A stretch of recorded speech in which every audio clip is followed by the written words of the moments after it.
করার জন্য 3টি প্রবেশদ্বার আছে সাইডে, যেখান দিয়ে যদি বের হন তাহলে পড়বে মা গঙ্গা। মন্দিরের যে প্রবেশদ্বারগুলি আছে তার উপরে খুব সুন্দর এরকম নকশা করা আছে। সামনেই রয়েছে সোনার মন্দির, আর সোনার মন্দিরের ঠিক সামনেই বয়ে চলেছে মা গঙ্গা। মন্দিরের মধ্যে একটা শান্ত শিষ্ট পরিবেশ বিরাজমান। গঙ্গা থেকে বয়ে আসছে অফুরন্ত হাওয়া। আর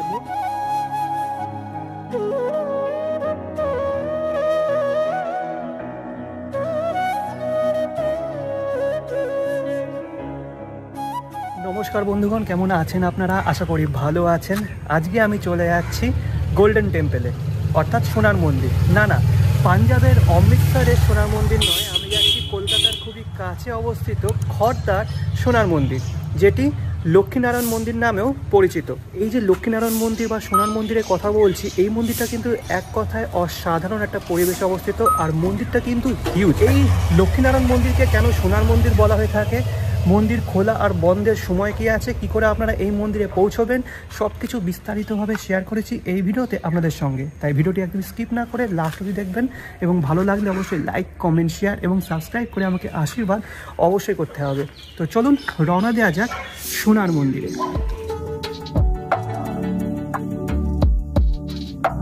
এই সোনার মন্দির কিন্তু গঙ্গার একদম পাড়েই অবস্থিত। তো সব কিছুই দেখাবো আপনাদের, কিন্তু তার আগে সব থেকে বড় গুরুত্বপূর্ণ জিনিস সেটা হলো লোকেশান। কী করে পৌঁছবেন এই মন্দিরে সেটা আগে বলে দিই চলুন।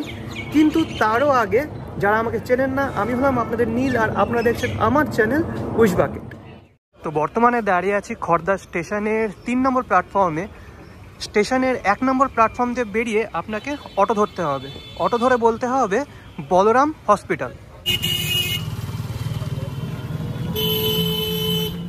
স্টেশন থেকে যখন টোটোতে বা অটোতে উঠবেন, তখন সোনার মন্দির বলে যদি চিনতে না পারে, তাহলে বলবেন বলরাম হসপিটাল। এই যে এটা হলো বলরাম হসপিটাল। এই বলরাম হসপিটালের সামনে নেবে মাত্র 5 মিনিটের হাঁটা পথে সোজা দিকে এগোলেই পড়বে সোনার মন্দির। তো চলুন দেখিয়ে দিচ্ছি আমি। সোনার মন্দিরের আসল নাম হলো লক্ষ্মীনারায়ণ মন্দির। আমি এই সাইড দিয়ে আসলাম, অর্থাৎ বলরাম হসপিটাল ক্রস করে মাত্র 2 পা এসে সামনে একটা চৌমাথা পড়বে। এই চৌমাথার সোজাসুজি দেখতে পাচ্ছেন একটা তোরণ রয়েছে, আর লেখা রয়েছে লক্ষ্মীনারায়ণ মন্দির গেট। এই পথ দিয়ে 2 থেকে 3 মিনিট হাঁটলেই পড়বে আজকের গন্তব্যস্থল, অর্থাৎ লক্ষ্মীনারায়ণ মন্দির। তো চলুন যাওয়া যাক। আচ্ছা, বলে রাখি এই খড়দা অঞ্চলে কিন্তু প্রচুর প্রাচীন মন্দির আছে, ঠিক আছে? আর শুধু খড়দা বলে নয়, শিয়ালদাহ মেল লাইনে যেমন আগরপাড়া, তারপরে ইছাপুর, সোদপুর, এইসব অঞ্চলে অনেক প্রাচীন মন্দির আছে। তো চেষ্টা করছি সেগুলি আপনাদের সামনে তুলে ধরার। সামনেই দেখা যাচ্ছে মন্দিরের চূড়া, আর সোনার মন্দির যেতে যেতে রাস্তার বাঁদিকে খুব সুন্দর একটা শিব মন্দির পড়বে। তো সোনার মন্দির দর্শনের আগে মহাদেবকে দর্শন করে নিতে পারবেন, আর বেশ সুন্দর এই মন্দিরটা। তো চলুন সামনে যাওয়া যাক।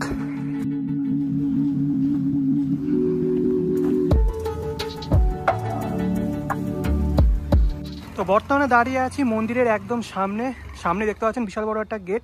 যদি আপনারা 4 চাকা নিয়ে আসেন তাহলে গেটটি খুলে দেওয়া হয় ভিতরে পার্কিং করার জন্য। আর তাছাড়া আপনি যদি পায়ে হেঁটে আসেন আমার মতো, তাহলে সাইডে এই যে দরজাটা আছে, এই দরজা ঠেলে আপনাদের ভিতরে প্রবেশ করতে হবে। তো চলুন প্রবেশ করা যাক।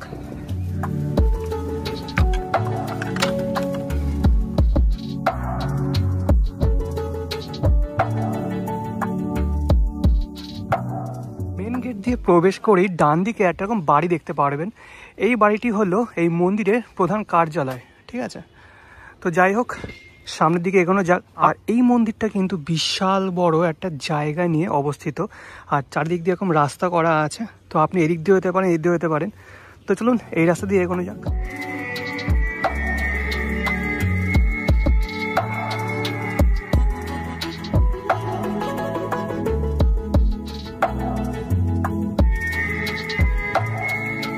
এটি হলো মন্দিরের পিছনের দিক, আর মন্দিরের কিন্তু 2 সাইড দিয়ে প্রবেশ করার জন্য প্রবেশদ্বার আছে।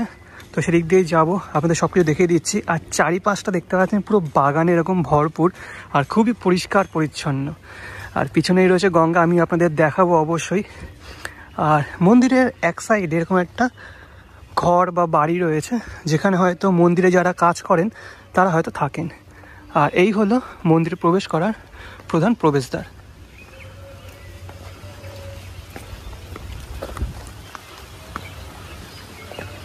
তো মন্দিরে প্রবেশ করার জন্য এরকম একটা ছাউনি করা রয়েছে, সুন্দর একটা গেট করা আছে। তো চলুন গেট পেরিয়ে ভিতরে প্রবেশ করা যাক।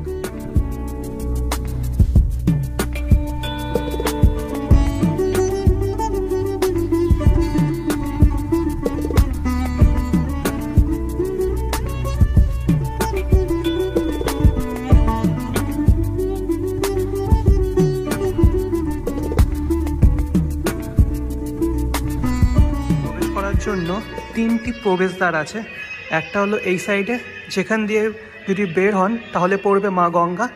আরেকটি আছে বা সাইডে, আরেকটি আছে ডান সাইডে। তো বলতে পারেন গর্ভগৃহ পশ্চিমমুখী বা মন্দিরটি পশ্চিমমুখী। গর্ভগৃহের সামনে উপরের দিকে সুন্দর এরকম ঝুল বারান্দা করা। এই মন্দিরটা কিন্তু দক্ষিণ ভারতীয় রামানুজ সম্প্রদায়ের অন্তর্গত, সেই জন্যই দেখতে পারবেন উপরের দিকে নানান যে রামানুজ সম্প্রদায়ের সব সাধক বা মহারাজরা আছেন তাদের ছবি রয়েছে বা বিগ্রহ রয়েছে।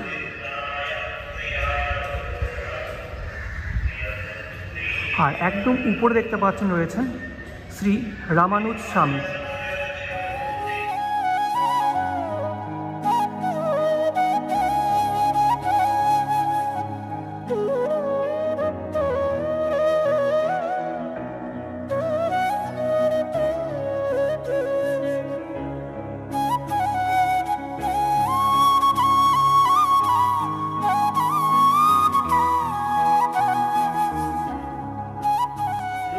মন্দিরের মধ্যে একটা শান্ত শিষ্ট পরিবেশ বিরাজমান, পাশেই রয়েছে গঙ্গা, সেই গঙ্গা থেকে বয়ে আসছে অফুরন্ত হাওয়া।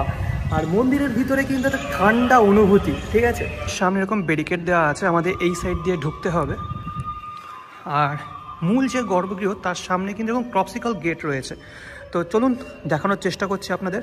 একটি শ্বেত পাথরের বেদির উপর বিরাজমান শ্রী শ্রী মা লক্ষ্মী ও প্রভু নারায়ণ। আমি লক্ষ্য করলাম যে নারায়ণের বাঁদিকে থাকে মা লক্ষ্মী, কিন্তু এখানে মা লক্ষ্মী আছেন প্রভু নারায়ণের ডান দিকে। আর সামনে রয়েছে অষ্টধাতু দ্বারা নির্মিত শ্রী শ্রী রাধাকৃষ্ণের বিগ্রহ, আর মাঝখানে আছে নারায়ণ শিলা। আর অপরূপ সুন্দর কিন্তু মুখশ্রী বিগ্রহের।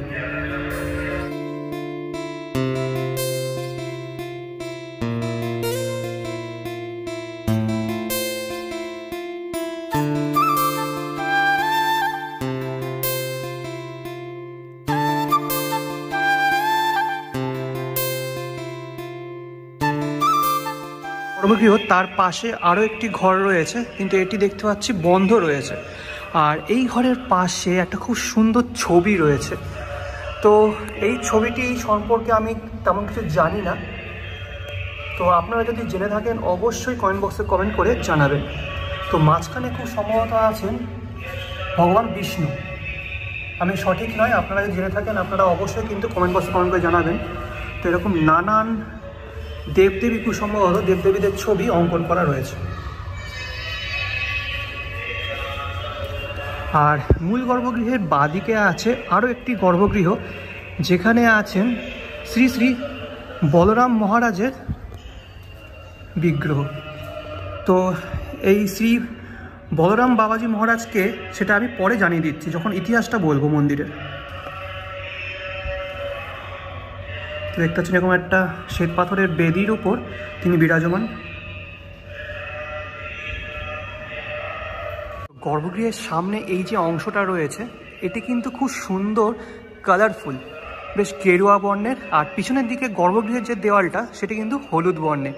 তো কালার কম্বিনেশনটার জন্য আরও বেশি সুন্দর লাগছে। আর যে জানালা বলছি, দরজাগুলো রয়েছে এগুলো হালকা সবুজ বর্ণে। মন্দিরের টাইমিংটা আপনাদের বলে দিই, তারপর বাইরে গিয়ে মন্দিরের গঠনশৈলীটা আপনাদের দেখাচ্ছি। মন্দির সকাল 7টা থেকে দুপুর 12টা পর্যন্ত খোলা থাকে, তারপর বন্ধ হয়ে যায়, তারপর আবার বিকেল 4:30টার সময় খোলে, রাত 8টা পর্যন্ত খোলা থাকে। আছি মন্দিরের বাইরে বারান্দাতে, মানে মন্দির ঘিরে এরকম সুন্দর প্যাসেজ রয়েছে মন্দিরটাকে পরিক্রম করার জন্য।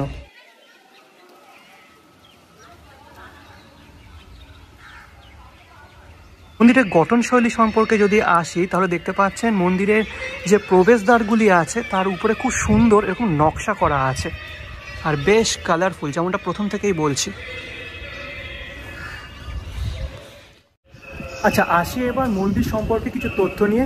এই মন্দিরটি প্রতিষ্ঠিত হয়েছিল বাংলার 1353 সনে 21শে বৈশাখ অক্ষয় তৃতীয়ার দিন। আর যদি ইংরাজি সাল ধরেন তাহলে 1946 সালের 4 মে। প্রতিষ্ঠা করেছিলেন শ্রী শ্রী বলরাম মহারাজের শিষ্য শ্রী শ্রী আচার্য যতীন্দ্র স্বামী মহারাজ। এবার এই বলরাম মহারাজ কে ছিলেন? বলরাম মহারাজ ছিলেন রামানুজ সম্প্রদায়ের একজন সাধক। তার কাছেই দীক্ষা নিয়েছিলেন শ্রী শ্রী আচার্য যতীন্দ্র স্বামী মহারাজ। যতীন্দ্র স্বামী মহারাজ কিন্তু খুবই জনহিতকর কাজ করেছিলেন। যেমন একটা হসপিটাল তৈরি করেছিলেন যার নাম হলো বলরাম হসপিটাল, একটু আগে আপনাদের দেখালাম। তাছাড়া একটা স্কুলও তৈরি করেছিলেন যার স্কুলের নাম দিয়েছিলেন বলরাম স্কুল। তো গুরুর প্রতি তার এত ভক্তি ছিল, সব কিছুই কিন্তু গুরুদেব অর্থাৎ শ্রী শ্রী বলরাম মহারাজের নামেই করে গেছেন। আচ্ছা, যেমনটা বলছিলাম মন্দিরের চারিপাশে কিন্তু খুব সুন্দর বাগান তৈরি করা। আর শুধু ফুল গাছ নয়, অনেক গাছ রয়েছে এখানে, আর বিশাল বড় জমি যেমনটা আগেই আপনাদের দেখাচ্ছিলাম। আর মন্দিরটা একবার দেখুন। তো এখান থেকে মন্দিরটা ভালো করে লক্ষ্য করা যাচ্ছে। মন্দিরটা হলো শ্রী শ্রী লক্ষ্মীনারায়ণ মন্দির, কিন্তু একে সোনার মন্দির কেন বলা হয় এটাই হচ্ছে আসল বিষয়। তো যেটা জানতে পারলাম, মন্দিরের একদম যে প্রধান চূড়া বা রত্ন, তার উপরে দেখতে পাচ্ছেন 3টি এরকম কলস রয়েছে।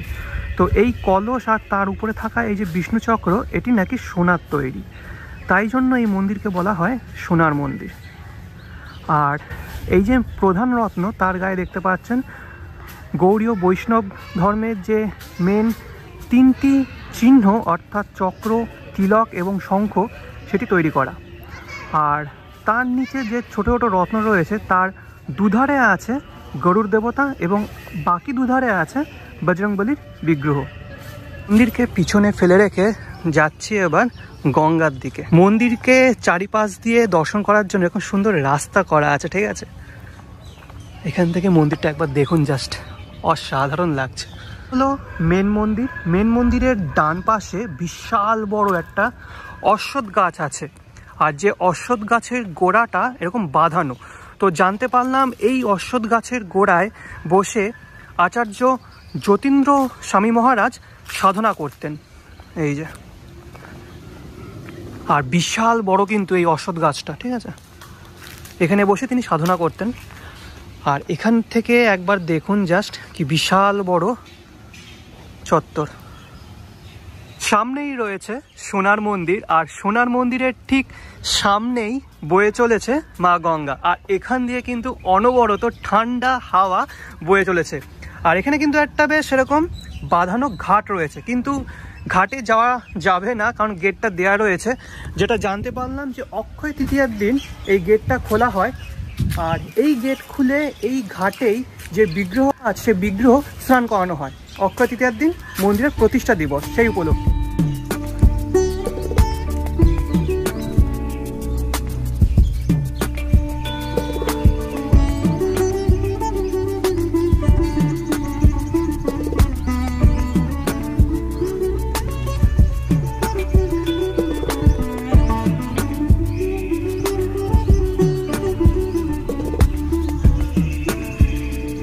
এখানে আরও একটা বিষয় জানিয়ে দিই, অনেকে বলেন যে উপরে যে 3টি কলস আছে এই 3টি কলসই সোনার তৈরি, উপরে বিষ্ণুচক্র সোনার তৈরি নয়।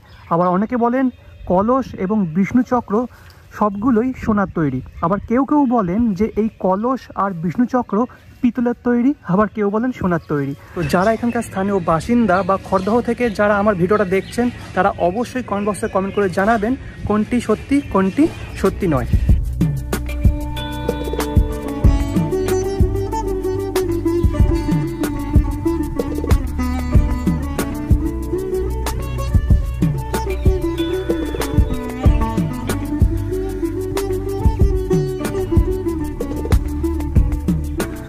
তো এই ছিল খাস বাংলার খড়দায় অবস্থিত গোল্ডেন টেম্পল বা সোনার মন্দির অর্থাৎ শ্রী শ্রী লক্ষ্মীনারায়ণ মন্দির। কেমন লাগলো গঙ্গার তীরে অবস্থিত এই অপূর্ব অসাধারণ সোনার মন্দির অবশ্যই কমেন্ট বক্সে কমেন্ট করে জানাবেন। যদি ভালো লেগে থাকে তাহলে অবশ্যই লাইক, কমেন্ট, শেয়ার এবং সাবস্ক্রাইব করে আমাকে আশীর্বাদ অবশ্যই করতে হবে। নেক্সট ভিডিও খুব তাড়াতাড়ি আসছে। আনটিল দেন ভালো থাকবেন, সুস্থ থাকবেন। আজকের জন্য বিদায়।